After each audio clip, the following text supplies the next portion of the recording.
Yo guys, welcome to this next episode, and as you can see here, I assigned all the necessary materials, though in the last episode I told you that you're going to have a couple of things to do, so basically some homework to do, and this would be assigning the rest of the materials. So you have everything, you can just download all the necessary resources and just practice setting up textures, materials, and like getting handy with like how can I set up my complex collision, how can I set up the lighting and everything. So this is just stuff you need to do just in order to learn. And now I will just provide you in this episode the whole project. So I will just patch that whole project or update this. So feel free to scroll up to the first or second episode.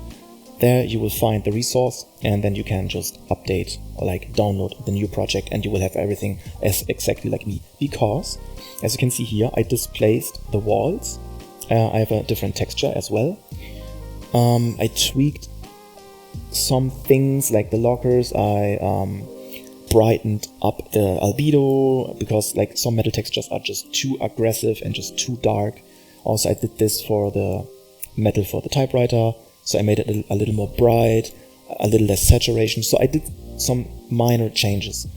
And I think it's just fair that you have the same stuff, the same current state like I have right now.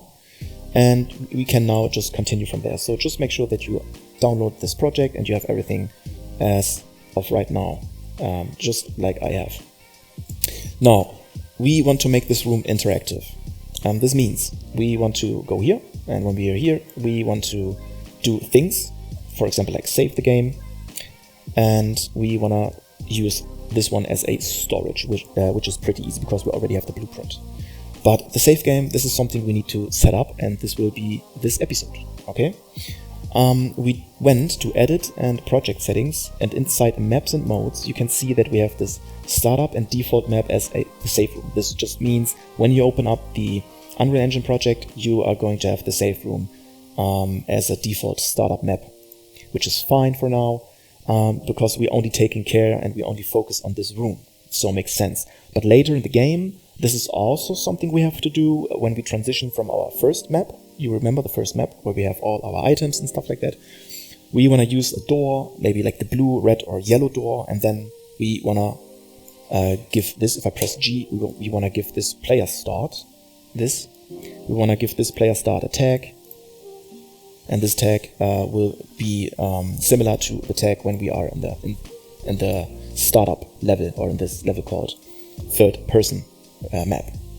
So then we can just transition from this first map we had all the time, and then we just transition into this room. And so yeah, this is not really hard to set up. It's not going to take a long time. But now we focus on creating a save game. Okay. So if I press play, you can see everything looks good. I tweaked the lighting. Now it looks really nice. Everything like is assigned. We can like our collision is working. Everything is complex collision as simple. So just make sure that you set this one up. Yeah, but this is all the stuff you already did in the previous episode. Okay. So now you can see it's working. So basically, before I set up the save game, why don't we just replace the footprints? Because I still have, as you can hear, the concrete, but we are running on tiles. So I want to have this a little louder, and I want to have like tiled footprints. So what we can do is, first of all, let me save. What we can do is, we go to edit, and then you go to project settings. And when you type in surface, you have this one under engine physics, surface type.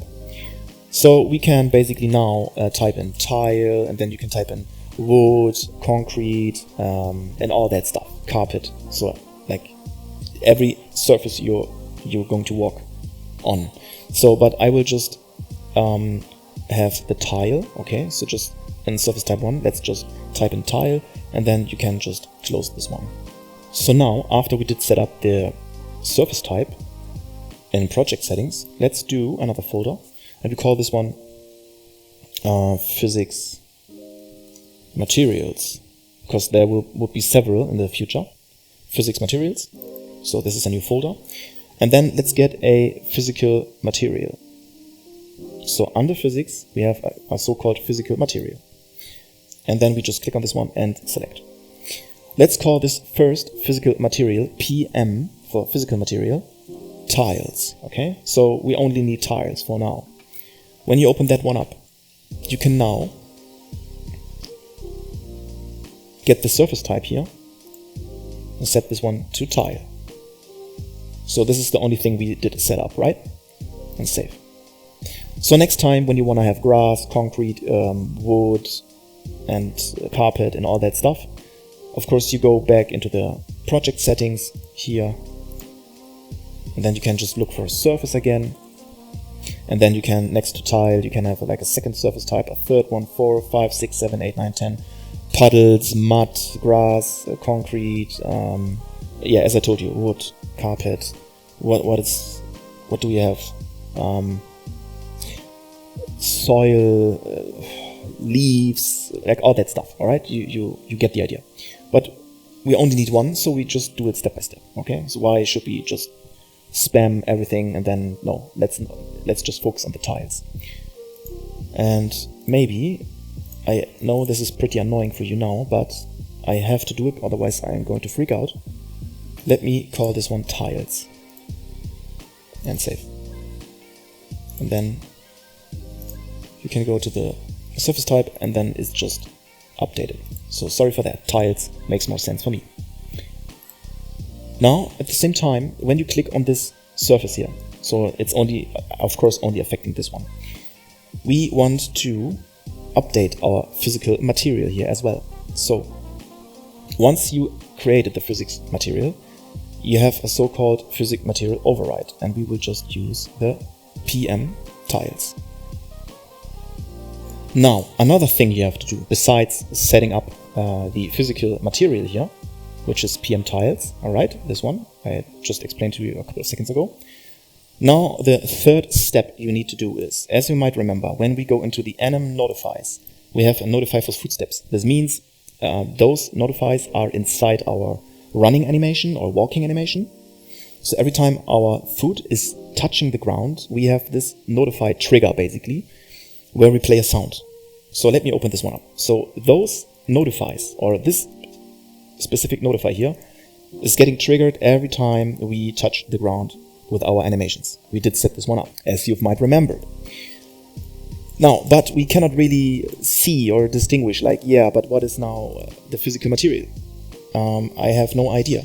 So basically what we need to do, we get this play sound location, a return value, or return node, and from there let's sneak something in, which is called switch surface.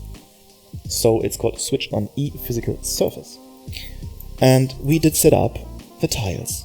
Okay, so if you set up more, you're gonna see all those things like grass, concrete, puddles, mud, soil, and all that stuff, okay?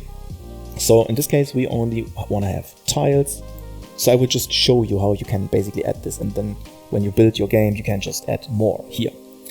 So by default, when we don't have any physical material applied, we will just continue to use this concrete, which is pretty, it's not really loud, but we want to use something different. So let me just copy this, also get the location, it's pretty important. And then we get the tiles. So if our physical material is finding tiles, which he will, because this one, you can see, is tiles here on the collision. And then when we go back, we can just hook this one up here to the return node as well. Let me get this straight. But we need to have the proper sound for that. So let me see, if I go to the sound effects, footsteps, we have carpet, concrete, dirt, grass, mud. What is this? Sliding steps. What is this? Ah, the zombie. Yeah, okay, it's for the zombie. For stairs, so this is really like, yeah, really noisy. And we have the wood planks, for example. And we have the tiled floor. So this is what I want to have. So what we can do inside here is just get a audio sound cue and call this one SC for sound cue underscore tiles. When we open that one up, We can open up the content drawer again, shift click all those sounds. And let's not hook it up right away. Let's do a random, of course. And then we need a couple of inputs. And so this is going to be played just completely randomly. Yeah. And then drag select this cue and then this one straight. Good. And make sure that you're not forgetting this. I told you in the previous episodes, attention radius. Not attention, attenuation. Sorry for that. Attenuation, and let's do fall of distance maybe 1200. Inner radius maybe 300. It depends on the room, of course. And save that. This is pretty important that you have the override attenuation together with the actor location. This is pretty important. So now this is just a tiny thing you have to add, this thing here, and you're going to have for tiles another sound application. We see we didn't change the tiles, so we want to have the sound cue tiles. And then let me just straighten this again, compile and save. And then it should, as I believe, it should work. Yes. Also, what I did change here, you can see she's running a little slower. I just like that inside this small room, so if you want to do that, I mean, it's already updated for you guys. So just to make sure, if I open up my BPRE character, you go to character movement, and you can always search for max walk speed. And I just decreased this from 300 to 260. And I believe this is everything I did, so this is perfectly fine. She's now just getting animated a little softer. But I think this looks even a little better. Yeah, this looks pretty good. So now, you have the right footsteps. Okay, then let's start with the save game, okay? So what you have to do here as well, let's go back into the content, and then we go to Blueprint, a Blueprint class, and we search for save game. We click on this save game, select, and we call this one BP underscore save game. And I just forgot to make a folder, so let's just create a new folder. We call this one save game. And then let's just put this one into the save game folder. Move here, yes. And now, when we open this blueprint up, we have to, I know this is going to be a really tedious process, so this is why I will just speed this one up. But when we open up the game instance, so you have to consider the save game blueprint here we have now opened. The save game blueprint is basically the same stuff we have in our game instance. So when we open up the BP game instance, you can see all those variables. We have to put them also into our save game. And this is what I'm going to do now. And then when I'm back, so just make sure that everything is exactly like the game instance. So let me just set all those things up. So it's going to take me some time to do that. And then I will be back. Just make sure, like when you start, like with the inventory, you create an array. You search for here. You search for the BP master item. You create an array, which is this one, and also it is a class, of course. But this is stuff you already know for a long time. Health is just a float. Then you put all those integers here and those booleans. So just make a screenshot of this, or just open up your game instance. And we basically now have to rebuild all those variables inside our save game. And then I will just show you how we can transfer all those things basically into a local file. So this will be we basically create on our hard drive a save game file, like a save game slot, just like the game instance is doing. And the only difference is that the BP save game is now having this on your hard drive. So when you just completely close the game, you can just load your game, and you have all the current state, the whole progress is completely saved. Okay, so yeah, let me just build this one. So this is my game instance, and I will just completely build my save game exactly like I have here in my game instance. Alright, I'm back, and now, let me see if I'm recording here. Yes, okay. So as you can see now, the game instance is exactly like the save game now. So what we have, let me just double check here. is hammer in inventory, is hammer in inventory. So now you can see everything should be perfect. So let me close the game instance. So we have the inventory, which is the BP master item as a class array. We have the health. Let's just leave this as, you can have it as 0 or 100, doesn't matter, because we will just transfer our data into this variable and just load our save game from there. So the same like the level transition in the game instance, it's the same stuff. We will just override what we have. We have the pistol bullets picked up, which is just the integer. In magazine is the pistol empty, revolver bullets picked up in magazine, revolver empty, shotgun bullets in magazine is the shotgun empty. And for every single weapon we have the boolean, is it in inventory or not? We have the current weapon, which is the BP master item as an object reference. We have the storage, which is also, like here in the inventory, it's the BP master item as an array and a class, okay? We have max storage slots, which is just an integer. We have the pistol bullets, revolver and shotgun bullets in storage, also just integer. And we have pistol bullets, revolver and shotgun bullets as in boolean, if it's stored or not. So we need to know if this is stored, or if we did already store bullets or not. We need to know. Empty storage slot index, also something we need to save. Keys, this is just a string here. And then on the right hand side, also just switch this from single to an array. The same stuff, just rename this as item identifier. The same stuff, just rename this to locked doors. And we have unlocked doors. So let me just drag this one here so it's organized. And maybe I should do this in the game instance as well. So unlocked doors should be also here. Compile and save. So in the save game, compile and save. Then we have the level name, which is just a string, but not an array, but a single.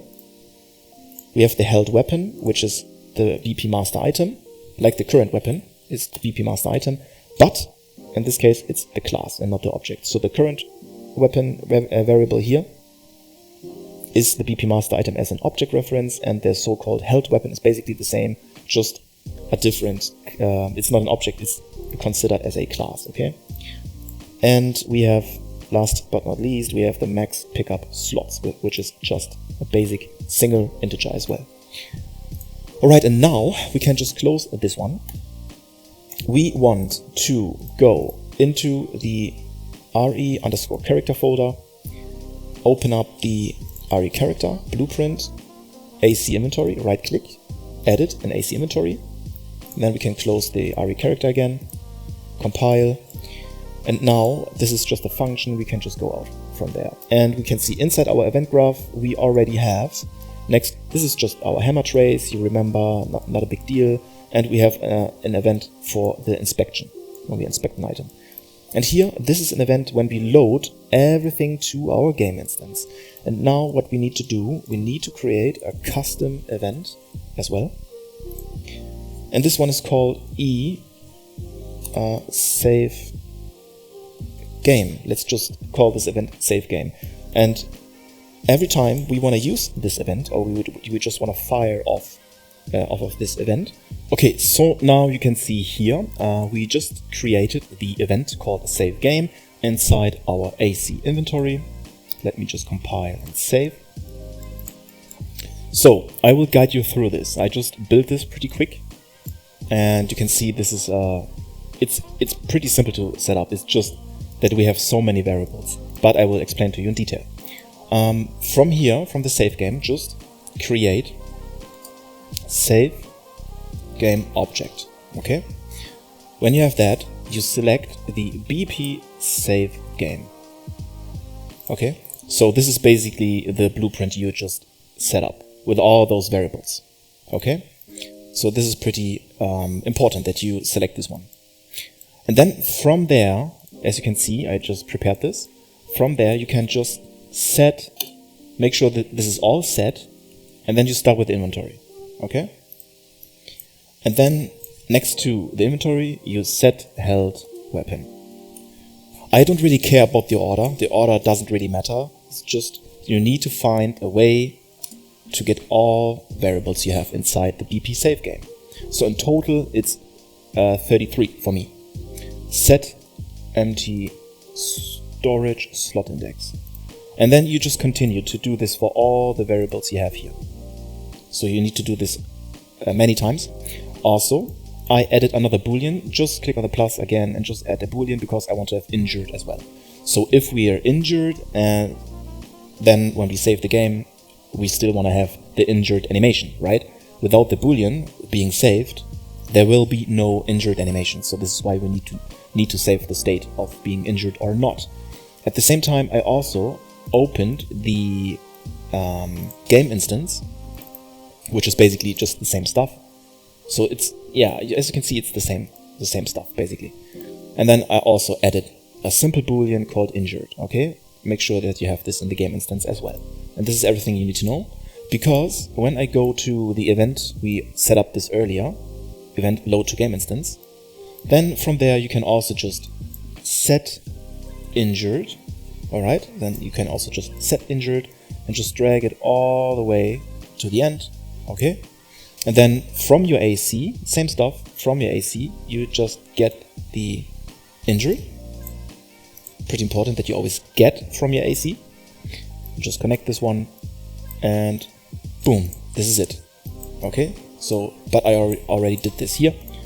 Pretty important that you do this for the game instance event and also here for the save game. So now you can see how you can fill the save game basically with data. So when you have the inventory, for example, then you have the held weapon, you have the empty storage slot index. So basically you have everything connected. And then you just fill those empty variables with data.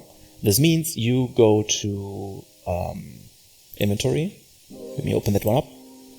And let me search for the inventory. And just get. Always get from your AC. Okay? And then the held weapon is right here. And just get the held weapon and just connect that one up as well. And for the empty storage slot index, so this is not the empty slot index, keep in mind, it is the storage slot index. So storage, and then we have the empty storage slot index. Get this one, hook that up, and then you just boom and boom and boom, and you just do this with all the variables you have inside your, you can see here, inside your save game. So just make sure that when you count, you have the same total number here, so, and just in case that you don't forget anything. And yeah, this is basically it. I can just delete this one because I did that already. Okay, so as I told you already, from the save game object, so from your BP save game, from the return value, you always set the variables. Okay, and from here you just always get the right variable and connect this one. Okay, but you did this already with the game instance. Okay, so now you have an event. So we prepared this event save game. So every time we're using that, it means that we create a file in our project. So basically it's on our hard drive, and then we can just create a save slot later. And then we will get all those things we have, like our whole progress, which comes from our AC, and we hook this one up, and then we just save all the data in our AC inventory, and we have this basically now saved on our hard drive. Okay, this is basically now just how we prepare to save the game and get our data secured. All right, so this is everything in terms of preparation. So we just leave this event, okay, and then we will come back later because we need to do one more thing. And this is this box here, okay? So I will just show you in detail how you can do that. It's pretty simple. So inside the save game folder, next to our BP save game, okay, I created 2 actor BPs. So let's just start with the first one. So just right click, blueprint class, and then just get an actor. Okay, and you call this first one BP underscore typewriter. Okay, So I have this one already, and this means I can just delete this one. When you have this actor blueprint, you can just open that one up.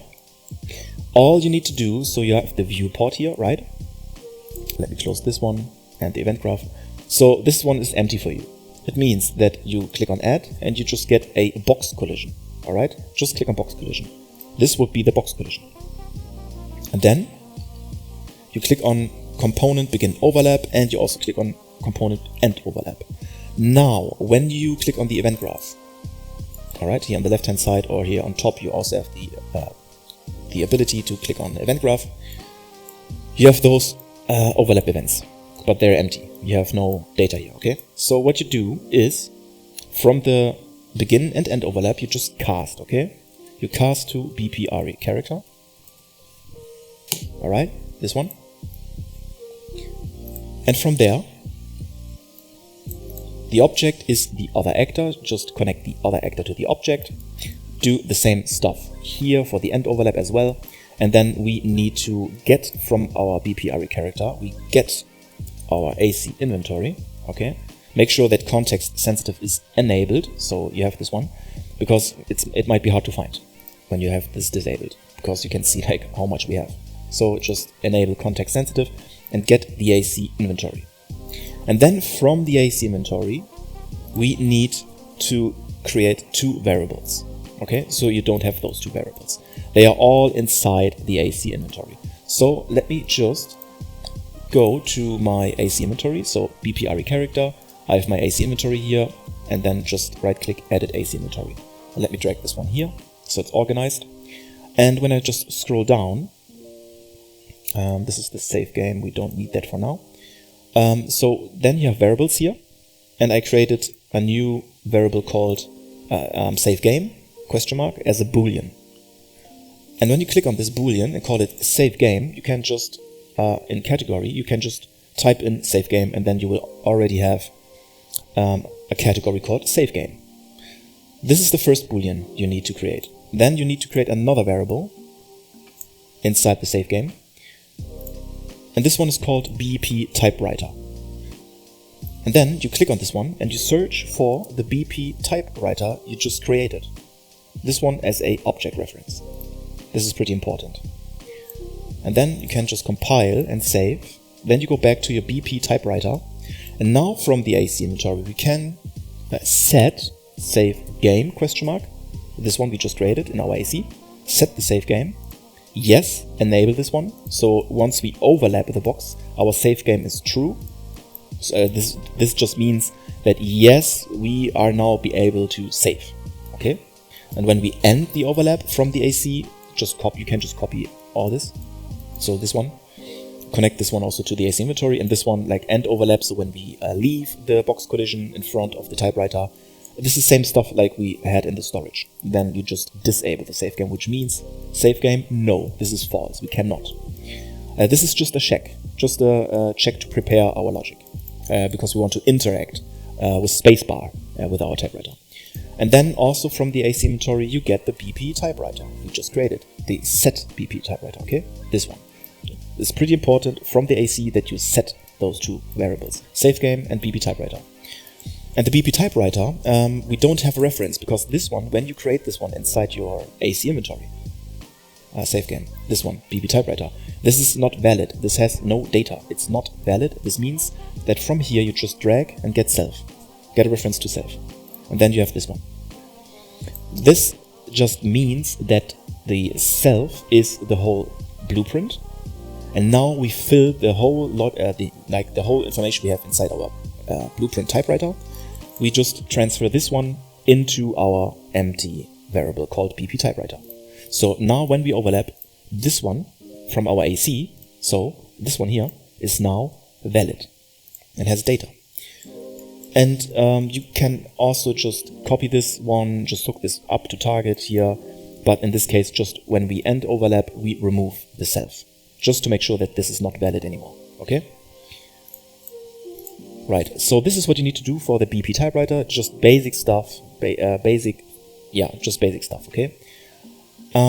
Let's close this one for now. And then you create another blueprint inside your SaveGame folder. blueprint class, another actor, and you call this actor BP underscore SaveGame underscore camera. Okay, this is the next blueprint, the next actor blueprint you need to create. So the BP SaveGame underscore camera, when you open that one up, you will also see the viewport, which is empty for you. And we will just add a cine camera. Okay, just add a cine camera. When you click on this camera, make sure that you change the focal length on the right hand side to something like 50 or 60. So 50 is minimum, but 60 also is working fine. And then get a manual focus distance, so just the focus method. In my case, I'm just using the focus method because the camera will be on a fixed position, it's not going to move. But the manual focus distance, something between 100 to 150 works fine. It depends on how far the camera, how far away the camera is facing the typewriter. But something in between 100, 120, 140, 150 works good. Okay, so this is everything you need to do. Just add this one and just update the stuff here, focus settings, and this is it. Now, the BP SaveGame underscore camera. We need to go back to our BP typewriter. Just open this one again. Click on the plus on variables, like so, and search now for the BP typewriter. Sorry for that, it's not typewriter. BP SaveGame camera. Okay, this is how we called that one. BP SaveGame camera. And get this as an object reference. Okay, so let me delete this and call this one BP SaveGame camera. So we know that this one is the blueprint camera. BP SaveGame camera. Okay. Now, what we need to do, we need to create a function. So next to this, we also need to create a function, because the overlap is only casting to our character, and then from our character we have the information inside our AC, and we only know that our save game now is true because now we are basically ready to save. And when we leave, we cannot save anymore. This is just a preparation we do, and we make sure that our typewriter, when we overlap, only when we overlap on begin, then we do have information, like basically transferring the information from our typewriter blueprint into our AC, so into our character. Okay, so just make sure you have this one as well. Then you can see I created a function. So function, click on the plus and call this function f switch to typewriter. When you click on this one, double click. This one is empty, so you don't have this. Okay, you only have the f switch to typewriter. What you need to do is you get your BP. Let's just rebuild this pretty quick. You get the BP save game camera. From there, you get the node set view target with blend and disable the context sensitive. Get this one. This is now the blueprint camera we just created is now the new view target. When this function is getting fired off, we do know that our new view target, we will just switch to this camera. Okay? The target would be our character. So this is why you need to click on this function here. And on the right hand side, you need to click on the plus. So let me do this again. And you search for the BPRE character. Make sure it's not the ABP, right? It's not animation blueprint, it's the BPRE character as an object reference. Make sure you have this input and you call this one character. Or player ref, character ref, I don't care. Just that you know that this one is called character, so you do know that you need to have your character. But this one, of course, right now, as of right now, is empty. But this is perfectly fine. So we don't have any valid information here. But when you have this, so when you just build this one, right? So you have this one and this. The target, you need to get the player controller first. Not the player state, player controller. Click on context sensitive. You need the game get player controller. You need this one. And this one is the target. Okay? And now, from the function here, you hook this one up, like so. Okay, I'm not doing this because I already have this here. And then after that, you get from the player controller the disable input, like so. disable input. But the player controller is not the target, just control click, so just swap, because the player controller is the player controller. I know that's confusing, but you have to swap them. And the target is the character, okay? And then you can just connect this one like so, and then from here you connect this one like so, okay? Then also from your character, get actor location. We need to do that because once we overlap with the box and we switch the camera view, our character is just standing completely, of course, standing in front of the camera, standing in front of the typewriter, and is completely blocking our view. And this doesn't make any sense. So this is why when we overlap, and this function will be fired also when we overlap, so when we interact, okay? So I explain to you in a second. Then I just want to make sure that I just click drag and click plus, so we have add, and then I just make sure that I teleport her just 1,000 units up. So I just put her 1,000 units up so that she's not blocking our view when we are inside our new view target. And from there you can just drag out set actor location. Okay, set actor location. And also the target, as you can see here, is also the character. Okay? And then you can hook everything up. And this is the function, okay? So let me just delete all that because I have the exact same stuff here.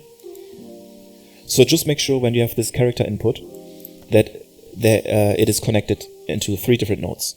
The get actor location, the target for disable input, and the target for set actor location. Okay? So this is a pretty simple function. And this function, we just called this one F switch to typewriter. Okay? And then you can just compile and save. And this is basically everything you need to do inside the BP typewriter. So you have this one and the function. This is everything you have. And of course, to create this function, you did already add the BP SaveGame camera, right? So the BP SaveGame camera we just created, this one here, which is just basically our cine camera.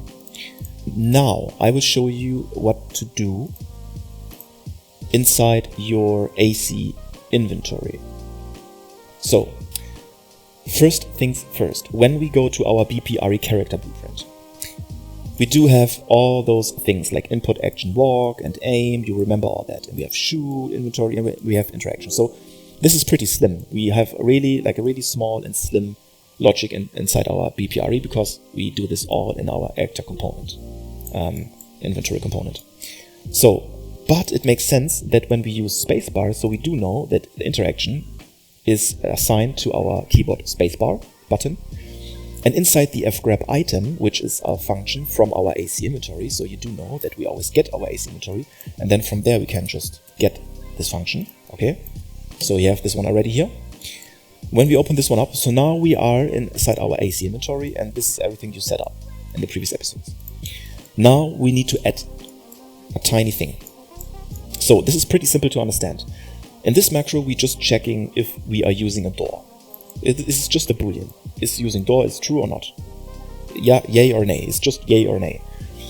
If we are currently overlapping with the door, then we know it's true, and then we go a completely different route, which is just unlocking and unlock doors, going through doors, open level. So we just interacting with the doors and we just transition to another level. And just in case, if we have a key, we unlock and update our unlocked doors in our array and all that stuff. So this is, this is something I already explained to you in detail.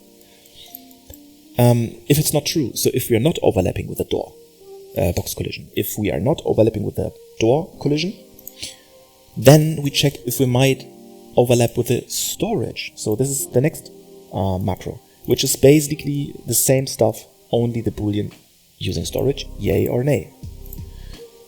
And then from this, if we are overlapping with the storage, then we have a macro called open storage, which is just a function. Okay, I'm not going into detail because you know this already. Okay? Good. So then when we are not overlapping with the storage, so neither we overlap with door, neither we do overlap with storage, then we do another check, and this is something you have to add. So just go into your macros, just click on the plus on macros, and you call this first one, you call this typewriter, and you just place it here. Okay, so using storage is false, and you just put this one in between. Okay, so not colliding items, you just hook this one up. And the colliding items stuff, I just marked everything. So this one, this, step by step, just make sure that you select everything here. So this is the whole grab function, right? So make sure you select everything. And then I was just moving it to the side. So I was just making more space, okay? And then you can just sneak this one in between. But this one is empty for you, okay? You can open this one up. You just get an input here, call this input is an execute, you call this one check, and the output is true or false. Just make two outputs, and do true and false. And then you can just put a branch in between, so B and click, alright? And true is true, false is false, and you get the freshly created boolean, and you just put this one inside. Or you can just get and connect this one, okay?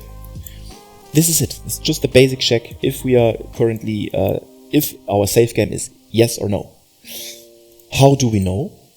Because you remember when we open up the typewriter, which is basically just our box collision we just place in our world, we do know when we are inside this box collision, when we overlap.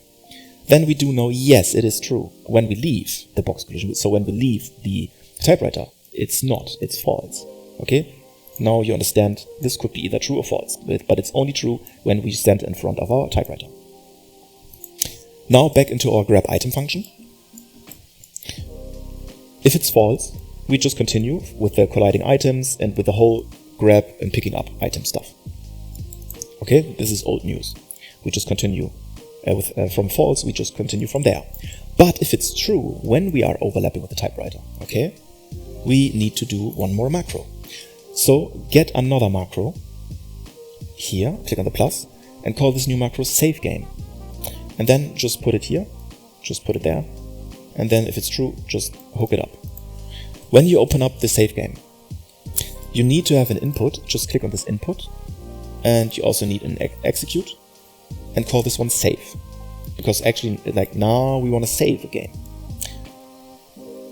Now the thing is,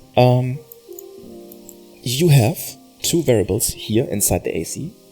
First of all, inside player attributes, I have the character. So get your character variable, which is the BPRE character, just get this one. And also at the same time, you get the BP typewriter from your AC. So those two, okay? Now, you might remember, this function is something we just created inside our typewriter blueprint. This one. Switch to typewriter. This is what we created earlier in this episode. Okay? And I told you that you have this input, of course, which is the BPRE character blueprint.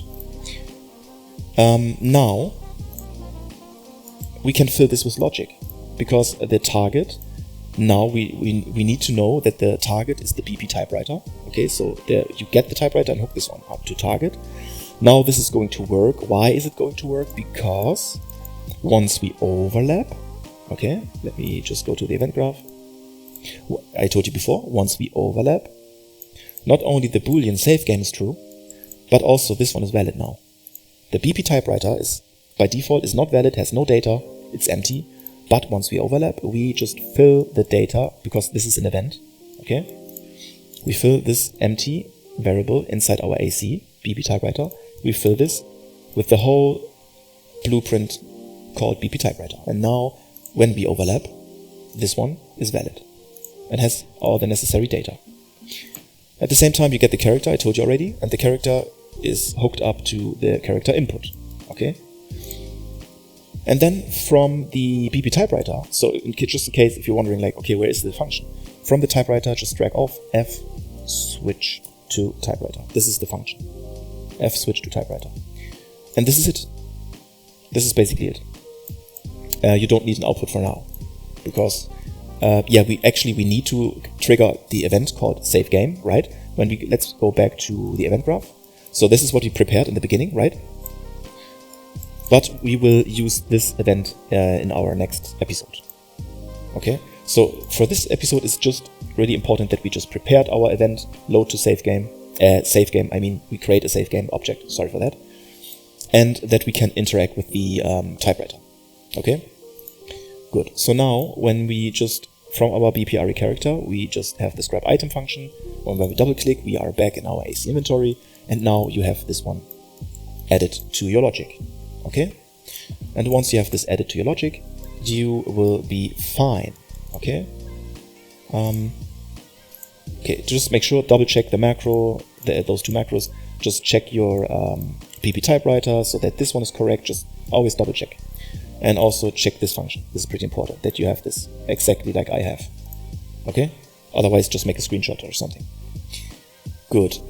This is not perfectly straight. Let me straighten this. And this one is not really straight. Now it's fine. And yeah. Okay, and let me just drag select this and Q. Compile and save. Okay, so make sure that the function, the variables, everything is exactly like I just showed you. And then you can close the BP typewriter. Good. This is everything now in terms of preparation.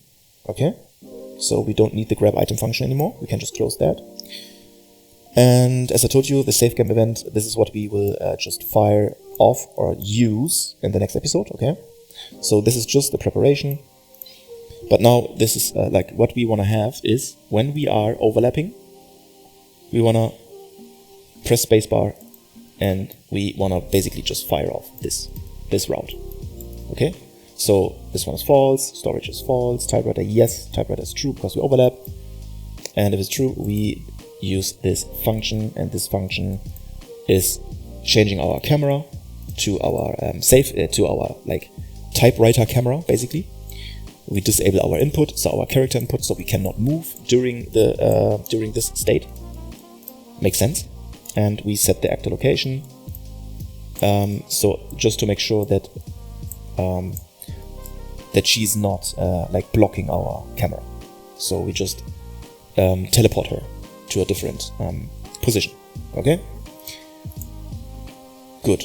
And now when we press play, nothing's going to happen, okay? And when I leave, I can press spacebar, nothing is going to happen. But when I go here again, I can press spacebar, and boom, we are now locked. We cannot move.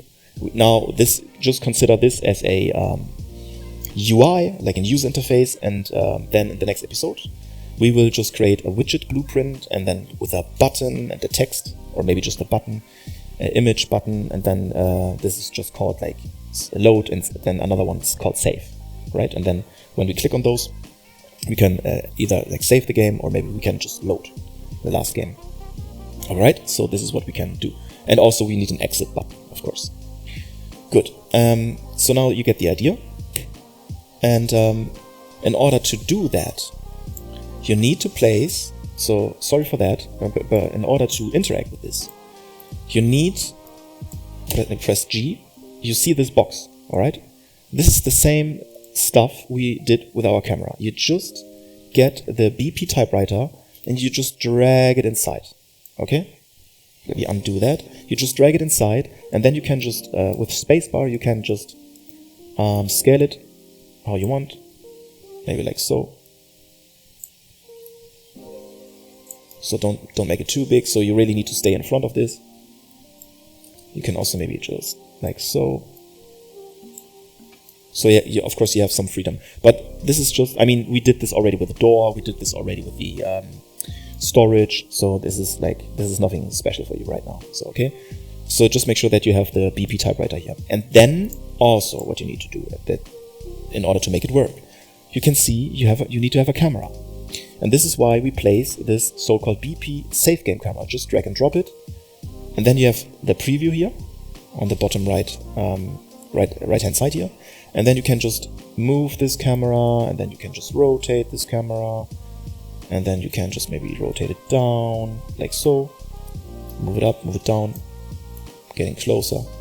Just play with this camera position, okay? Right, just make sure that you have this. But in my case, I don't need to, it doesn't make any sense, so I can just delete this one, okay? Yeah, okay.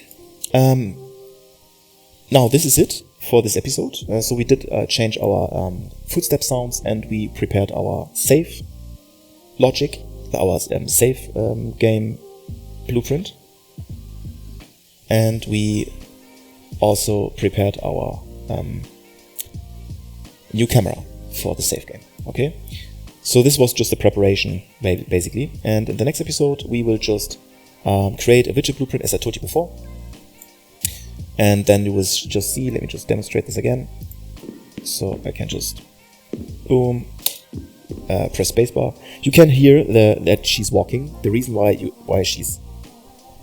can hear the footsteps, we can just turn it off later. The reason why you can hear the footsteps when we interact is because I put her up 1000 units. So she's not blocking our camera. We can just disable the footstep sounds later, so this is not really a big deal, but so just in order for you to understand, the reason why you're hearing this is because we just moved the character location. This is why, unfortunately, the footstep sound is getting triggered. Okay, but there's a way to just turn it off. There are several ways actually. Good, and then as I told you before, we will just add something to viewport. So when this fires, okay, and we interact with the typewriter, then we will just automatically create a function with a new widget blueprint. And we will add this widget blueprint to viewport, and then we can just hover over it. So we enable the input, right? Because now we have no input. So this is why we enable the input inside the widget blueprint. And then from there, we can just show the mouse cursor, and then you can just hover over your buttons you set in your widget blueprint. Good. Yeah, so, but this is everything for now for this episode. Thank you.